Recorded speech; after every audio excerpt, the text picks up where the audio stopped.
Баршаңызға қайырлы күн достар, менің каналыма қош келдіңіздер. Бүгінгі видеода баклажаннан өте дәмді салат жасаймыз.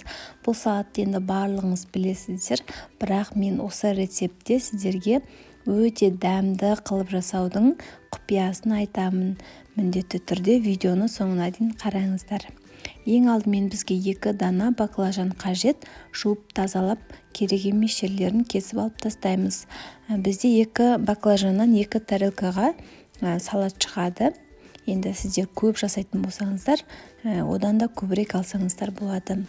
Мінекей осылайынан домалақ етіп, орташа етіп кесіп аламыз.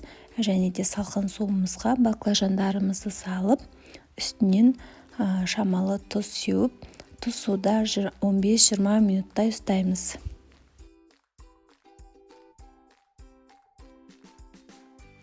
Міне біздің баклажандарымыз тұзды суда 20 минуттай тұрды. Енді осындай салфеткаға қойып, толықтай кептіріп аламыз.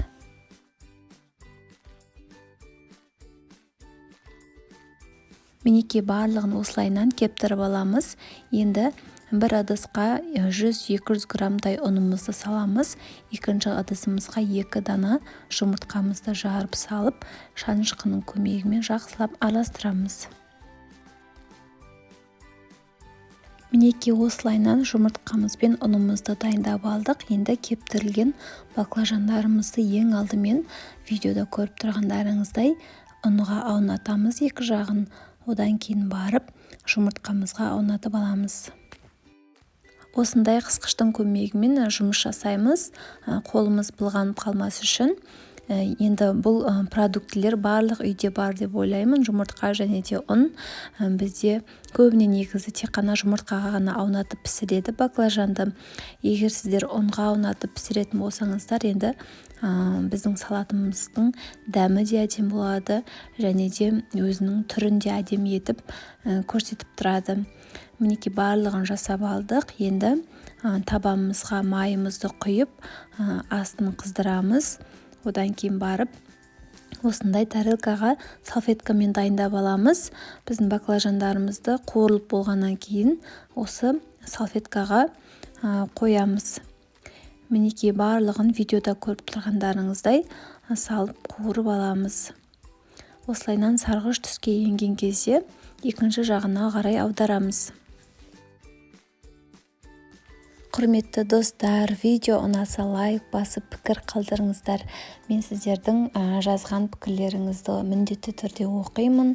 Және де сіздерге бір өтінішім, қазақ тілді YouTube каналдың дамуына өз үлестеріңізді қоса отырып, менің каналыма тіркеліп қолдау білдірулеріңізді сұраймын.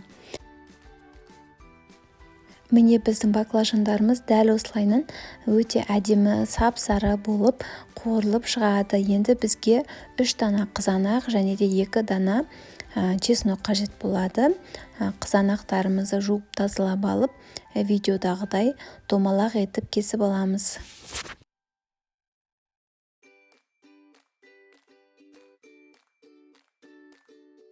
Міне қызанақтарымызды дайындап алдық. Енді 2 дана чеснок, шамалы укроп және де 100-200 граммдай майонез қажет болады. 2 дана чеснокты осындай езгіштің көмегімен езіп майонездің үстіне саламыз.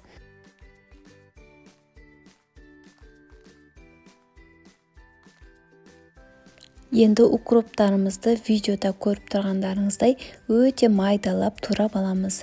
Егер де сіздерде укроп болмаса, қосу міндетті емес, бірақ енді укроппен қосып жасайтын болсаңыздар, салаттың иісі керемет болып шығады. Әрі дәміне де ерекше дәм беріп тұрады осы укроп. Мінекей барлығын жақсылап араластырып алдық. Міне біздің соусымыз дайын болды.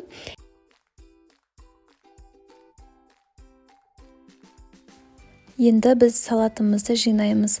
Ең алдымен баклажанға шамалы видеода көріп тұрғандарыңыздай соус жағамыз. Оның үстіне қызанағымызды қоямыз. Шамалы соусымызды жағып, тағы да баклажанмен жабамыз. Соусты көп қосудың қажеті жоқ. Шамалы қоссаңыздар, өзі дәмі әдемі болып шығады. Міне барлық баклажандарымызды дәл осылайынан жасап шығамыз.